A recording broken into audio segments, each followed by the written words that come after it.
Okay, obviously you found this second part, which is very good, of this tutorial. If this is um, beginning of a tutorial, you'll find it's actually a second part of an Obsalim tutorial. The first part you will find on the YouTube and the Obsalim tutorial for beginners, so it's best to start there and then come back to this part. So those who've seen the first part, welcome to the second part of this tutorial on Obsalim.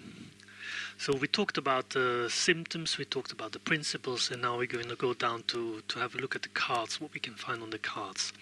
So on top of the cards, you notice the color and the name of the anatomical area where the card belongs to. As I explained before, they belong to different sort of areas, and we got the hair, a card from the hair area, then the skin and nose and eye. There's quite a number of them.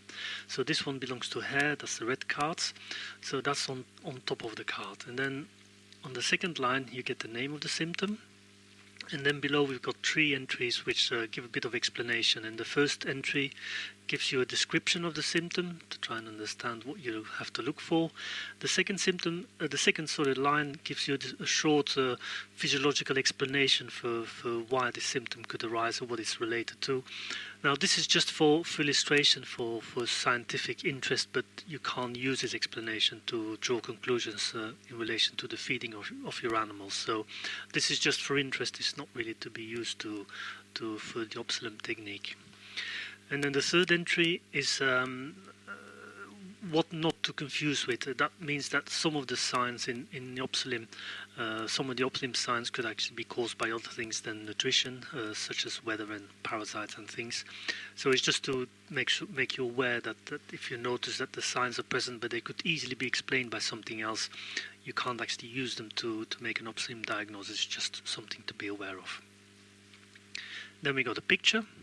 Obviously, you must realize that these pictures are taken of signs when they're most obvious, when they're most prominent. Imagine that there's a lot of problems in the room and the rumen is really upset. The rumen will be shouting at you, so the signs will be really, really visible, and there'll be lots of them. Again, the comparison with the language counts here, because if your animals are doing quite well, there's just slight imbalances. It just needs a little bit of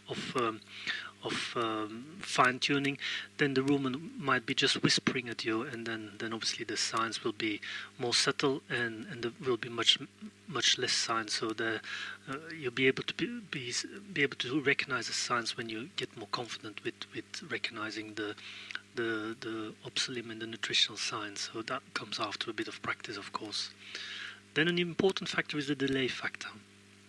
The delay factor gives you an indication to how long it takes for a certain symptom to arise after there has been a food change or there has been a problem, and it's also the time it takes for the symptom to disappear when an appropriate correction has taken place. So that's really important to always be aware of the delay factor, because let's say that you made a change a few days ago for the feeding, you want to check today what's happening.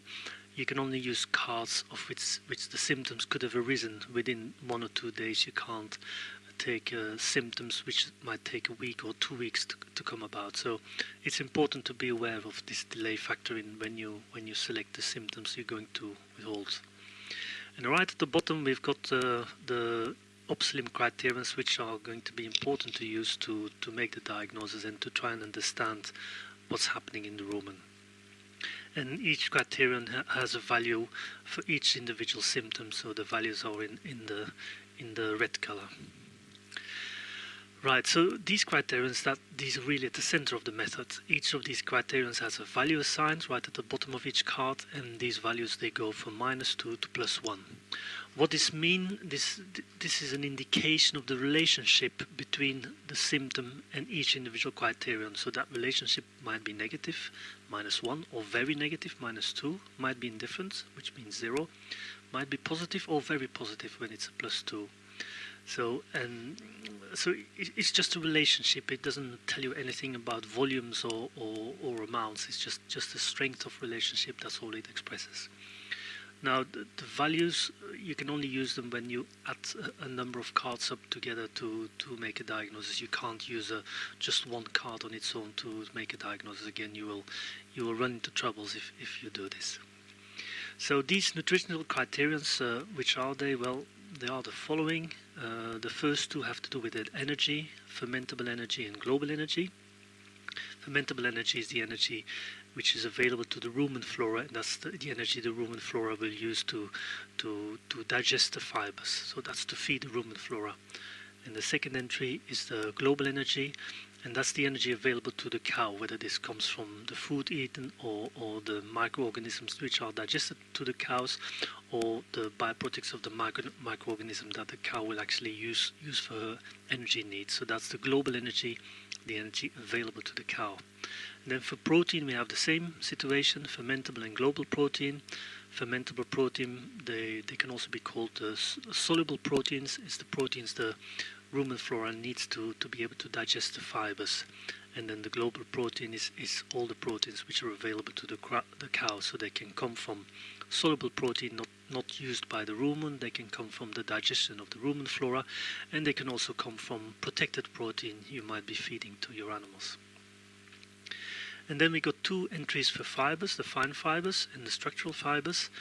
The fine fibers are the fibers the rumen flora will digest and turn into energy. So these are the fibers you're feeding to your cow to turn into economically valuable products like milk and meat, etc. And the structural fibers are there to make the animals ruminate and salivate. So they're very important to maintain a normal function of the rumen. And then the last value, which is the RS, which is the rumen stability, and that gives you an indication of the stability of the fermentation process. That has to do with the pH in the rumen, that has to do with the regularity of the input and the output of feed. So if the rumen is digesting in a really regular way, the value will be zero or even positive. If there is instability in the rumen, the pH goes up and down, then this value becomes negative. So when you want to make a diagnosis, when you want to use your cards to check for symptoms and then add up the cards to make a diagnosis, you first have to figure out whether there's room for improvement. As I explained before, you got this dirtiness underneath the horizontal line, you got the variable paths, any illness, an active pH zone. All these symptoms will indicate that there's room for improvement. And once you decide that there is room for improvement, you're going to observe the animals, and then by looking at the animals, recognize a number of symptoms, and you select the ones which are the most obvious ones, the ones which are present on a large number of animals and which are the most visible ones. So once you selected a number of symptoms you noticed, because you recognize these symptoms, you've been studying them, you select 3, 4, 5, 6 symptoms, you put them together, and then you add up the value for each criterion. You add up the values of all the different symptoms together to come to a total final value for each criterion. Now, to make sure the diagnosis is reliable, obviously you have to look at a group of animals which are sort of more or less at equal production level. As I explained before, it may be necessary to make subgroups to divide your group into larger groups. Create subgroups in case there's animals with higher and lower production in the same group. So you might have to divide the group you're looking at into subgroups. And the other thing you need to do is to look have at least 3 symptoms to make a diagnosis. We have to have at least 3 symptoms, and they have to come from at least 3 different color-coded cards, so from 3 different physiological areas. If you don't do that, you will end up in trouble. Your diagnosis might not be reliable. So let's, for instance, you notice 3 really strong symptoms in the PAT section. You can retain these 3, but then you have to find at least 2 more symptoms from different physiologic areas to be able to make a reliable diagnosis. So that's really an essential thing in making the diagnosis. And once you've selected your cards, you've made the totals, then you have to compare these totals to each other. The totals don't have an absolute value. If your fermentable energy might be 5 and your total protein might be -1, for instance, that doesn't mean you're feeding 60 grams too much energy or something like that. There's no relationship there. It's the comparison of the totals to each other that will give you an idea what's happening and how you can make a correction. Of course, if we're going to make a diagnosis, we've got to know what's the ideal situation, what would be normality. Well, Normality would be that if the totals of all the cards you selected would add up to all the same values, all 0 or +1 or +2, that depends on the number of cards you selected. So all values the same, that would be the ideal situation. That's difficult to achieve, but it is possible, certainly, if you don't push your animals very much. So that would be the ideal situation. And if you get equal numbers, but all high positive, +2, +3, that probably means you're pushing your animals quite high, but you're doing this within the physiological acceptable barriers. Right, so you made your totals, and then you're going to look out for the highest negative or the highest positive. So for the value which is the furthest away of 0, that's the value which is going to have to attract your attention in first line. And what does indicate is that this criterion is either in excess, if it's a high positive value, or in a lack, there is a lack of that criterion, it might be a high negative. And for instance, quite often you get high fermentable energy. That just means there is too much energy and wastage is happening in the room, and the food will actually go through the room and end up in the dung. Another common finding is low fermentable protein. That's because protein is obviously expensive and we don't want to feed too much of it. In that case, there is insufficient protein for the rumen to function. And quite often you find if you have a low negative, if the fermentable protein is high negative, is the highest away from 0, you will find the fine fibers will be positive and probably away from 0 about the same number of points as the protein is, because obviously the fine fibers can't be digested, and they'll be seen by the rumen as being in overload, and obviously they will be wasted on the other side of the cow, of course. Low structural fibers means the animals are not chewing enough, there are not enough resistant fibers in the food, and there's a risk of drop in rumen pH, which with destruction of rumen bacteria and inefficiency of the rumen, of course. Now we have to stand still 2 minutes with the rumen stability criterion. A negative value of the rumen stability should always be looked at, because if the value is high negative, even if it's not the furthest away from 0 compared to one of the other values, but if it's quite close, quite far away from 0, that's always important to look at, because you might find that actually the rumen instability is the factor that decides that the rest is not digested properly, and there might be just a management issue where it's just a matter of feeding the right stuff at the right time, or allowing the animals to ruminate long enough, and then the digestion actually would settle by itself. So again, in one of the examples we'll talk about this, because it might just be that there's a difficulty of competition or aggression, or difficulty in passageway, or the animals have to walk too far to eat or something like that, which might upset them and cause quite a high negative rumen stability. Even if it's not further away from 0 from one of the other values, it's still worth to stand still by this and think, is there something to do with feeding, with the feeding pattern, rather than with just the ration. 2 minutes on the Obsalim guide. The guide you can purchase as well as the cards. The guide is interesting because it gives you a number of common case situations which you can study and read through.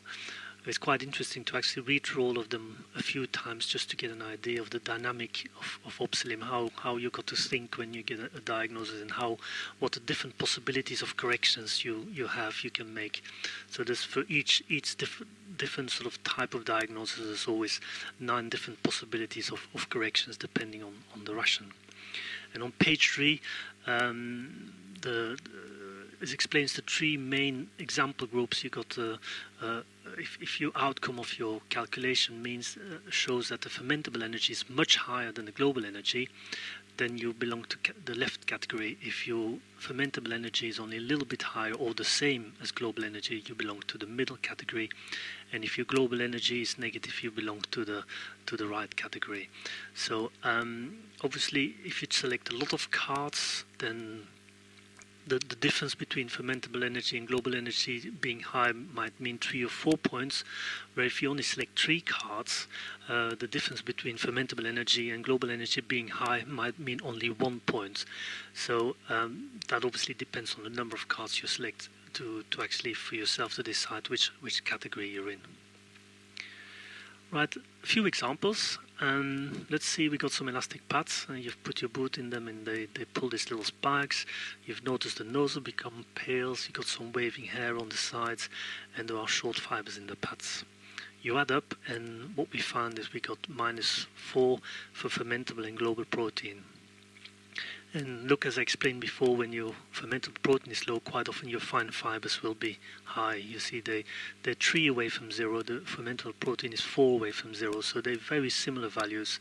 And that's logic, because the fermentable protein will decide how well your fine fibers are going to be digested. So obviously this rumen can't digest them, and the rumen thinks there's too many fine fibers there. So the only way you're going to correct this is by increasing the fermentable protein. There's probably not much scope in improving the feeding cycle, because your rumen stability is only -2. That's the third away that is actually the same as away from as fermentable energy and global energy. The fine fibers is further away, and the global protein, the fermentable protein are furthest away. So the rumen stability is probably not an important factor in this case. If we look at another example, here we got elastic pads and PSG area, and this redness between the claws. I wanted to attract you to this symptom as well. You notice between the claws this area has suddenly become more pronounced, more visible than usual. It's a sign to get used to, because initially you won't be sure whether you should or should not take this symptom. But by looking at your animals on a regular basis, you realize that normally this area shouldn't be obvious at all, and when this area becomes obvious, that means this symptom is present. So it doesn't always have to be red, it can be just swollen without any redness, and then this symptom is still present. So in this calculation we got a 5 for fermentable energy, a 3 for global energy. There's a big difference between fermentable and global energy, and that usually means there is a lot of wastage of energy. And we got a high fine fibers, +4. What this means, these animals have eat a lot of fine fibers, and they can't quite digest it. There's too much energy in the rumen, and there's lots of wastage. Again, the rumen stability is not really very negative, but we got a negative structural fiber. So we should think about that, because there might be a possibility in this case to feed the animals a bit of straw or something, because it might be that they're just on grass with not many proteins but a lot of energy, and if they eat a bit of straw and they ruminate a bit more, they might produce some extra urea in their saliva, and that might increase your fermentable proteins a bit, and just enough to improve the outcome of this. So again, depending on your possibilities and the type of food your animals are eating, your interpretation might change a bit. And then we got another example, an example from reality. Here these animals were fed a lot of food, and the food was being pushed back to them, so they would keep on coming and eating, and we had lots of bubbling pads. They were variable, they were elastic, there were fine fibers in it. The noses were pale, there was this protruding third eyelid, and that's something you can see when you look at your animals from the front. You can see this little moon sickle appearing in the internal corner of the eye. It's quite a common sign, you will notice. There were some black rust in the eyes, but in this case there were tears running down the face, which I explained before, it's the same symptom. And there was also this inflammation between the claws. That area was just more pronounced.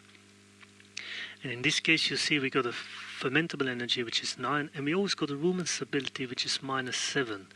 So again, yes, the rumen stability actually comes in second in this situation. So as I explained before, the problem was happening is that the farmer kept on pushing the food back to the animals, and the animals kept on getting up and eating more, because the ration was really palatable, and they were just eating too much.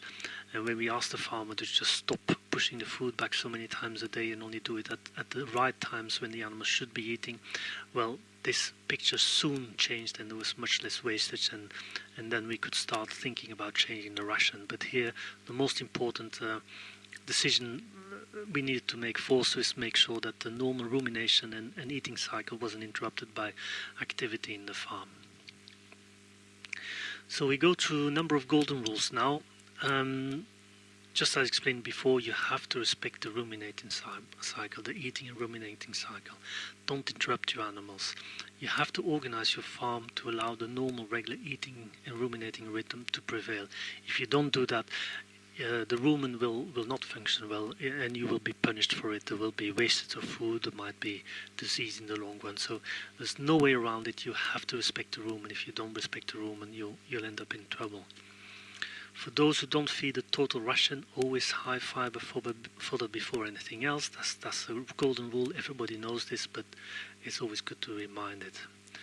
Another thing is if you make a new group of animals and you mix two lots together, for instance, always wait a while before the group dynamic appears. So that might take a week or two before they all start functioning as one.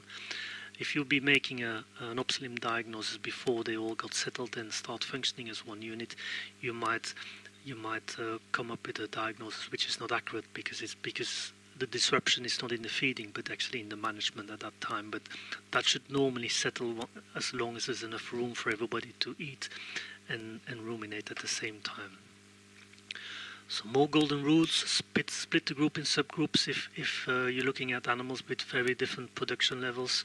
That even comes more important if you start looking at tiny little problems rather than big problems. So make sure you look at one unit of animals which are more or less the same. And always use the symptoms that are most striking, the ones you notice first. I know that initially you get in there with your cards and you look and you won't see any signs. But as you get used to observing the signs and noticing them, and you start to become a little bit proficient, you will find out as soon as you walk in the place, you notice a few symptoms straight away. And that's the ones you use. It is a language. Just listen to what the animals tell you. Pick these signs up. Don't try and reason it too much, because if you reason too much, you might come to a wrong solution. You have to listen to the animals. You have to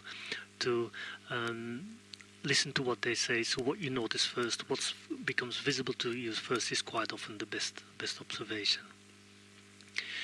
And also use all the signs available to you, because you probably after a while will always try and have a tendency to look for the same signs because you got used to them, and that's a mistake. You got to know all the 60 cards which are in the pack. You have to go and look to them regularly. It's just like the language thing again. You need to know the words. You need to recognize the words, otherwise you can't understand the language. And I said it before a few times, the better your animals are doing, the more subtle your observations will have to become, but that with training that won't be a problem.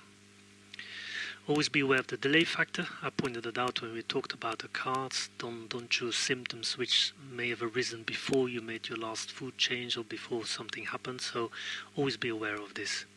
And again, listen to what the animals tell you. Don't go looking for something you're interested in or you think what's happening. You have to observe and take in what they tell you rather than go in with an idea what might be happening. And you will have to trial and error Obsalim and maybe make some mistakes initially, but it's not a problem making a mistake, because within a few days you'll pick up your mistake. The animals will tell you before you actually really start to lose any economical value or to start to cause any disease. So it's not a problem to make diseases, because you soon will notice them and you'll be able to act onto them. And bit by bit, as you start doing things and you start to understand and get a feeling for the dynamic, your corrections will become more and more accurate over time. So when you make changes, always respect the eating and rumination cycle. The cow must chew and be aware of the handling of the food. So the storage of the food, or putting the food in the food processor, in the mixing lorry, the right foods at the right time. Don't mix too much. All these things are important, and these have to do with rumen stability criterion. That's always a criterion to be aware of. If it starts pointing its nose, it might not be a problem of ration, but it might be a problem of management, of feeding, of rhythm, of handling of the food that actually is on course. You have to be a detective and just look at all options.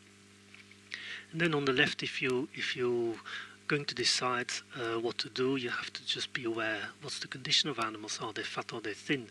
If they are fat, there's no point in trying to increase things because they're already doing very well. And if they are the maximum of their milk production, there's no point in trying to increase these things. You're probably better off in reducing ingredients, or maybe swapping one ingredient for another, and that obviously depends on what's happening in the farm, which is on the right. It depends what food is available. You might change one food for another, and obviously costs comes in, and there's nothing that stops you to experiment a bit. You might find that you come up with an answer nobody thought about, because you just tried one food, see what happened, tried another one until it finally works. There's no harm in doing that, because this is not an exact science. There is some trial and error involved, and that's how you get a feel for it, and over time will become better and better at it. So the epilogue, initially when you start using the system, it will be daunting. It was daunting for me. Initially I couldn't see any signs, I didn't know what to do. But as you start looking at your cows on a regular basis, and initially without making any changes, just seeing what happened, made some calculations, try and understand, look what you're feeding, and just test yourself, and maybe go together with a neighbor, go to his farm as well, and just work together, and bit by bit you'll soon start to master the dynamic of understanding the language of the room, and being able to understand what's happening and make the right decision. And always read and reread the guide. The guide is really written in such a way that you will get a hang of the dynamic. It will help you in understanding the language of Obsalim. And eventually you will understand your animals better, you'll be closer to them, and your farm will function more economically. This is the end of this tutorial. Thank you very much for listening. I hope it was interesting and inspiring. I'm sure if you put a bit of effort in it and trial it out, and read the cards, read the symptoms, memorize the symptoms, that you will soon become confident and proficient in this technique. There's obviously more about Obsalim than this. This was sort of a basic introduction to get you going in the basic stuff. But any further training will have to happen face to face in a proper sort of training session with visits in the farms, because otherwise a lot of the information will disappear. That can't be done on a tutorial. But this is certainly a good beginning to get you going. I wish you good luck.